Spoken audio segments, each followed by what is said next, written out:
Hello mga Frenny! So, pinaliguan ko ang aking mga gems. Display ko dito sa baba. So, naka-display siya dito mga Frenny sa aking sala. So, ito ay quartz. Ito naman yung bilog na quartz. Ito naman yung golden healer na nakatayo sa agate.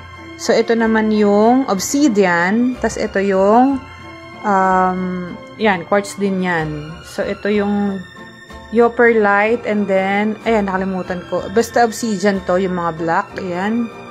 For protection. Ito naman fluorite. Ayan mga Frenny, fluorite. So, ito ang aking mga display na mga bato. So, ito naman ang natural amethyst. Ito naman yung garden crystals. Ayan. So, yung amethyst ko. Ayan. Ayan. So, ito naman ang carborundum. So, ayan mga Frenny. For protection din yan, na pwedeng i-display yan sa baba. So, nakakahigop siya ng mga negative. Ito naman ang pink calcite. So, ito naman yung yellow calcite. Yan. So, ayan mga Frenny, ang aking mga, ito naman pang-akit ng mga wealth, ganyan. Ito naman yung yellow. Ayan. Ito naman yung aking amethyst.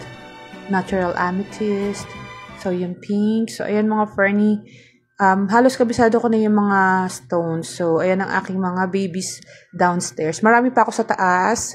So, ayan, nakalagay yan dyan. Kasi special yan. Wala na kasing fluorite. Nagsara na yung, yung minahan.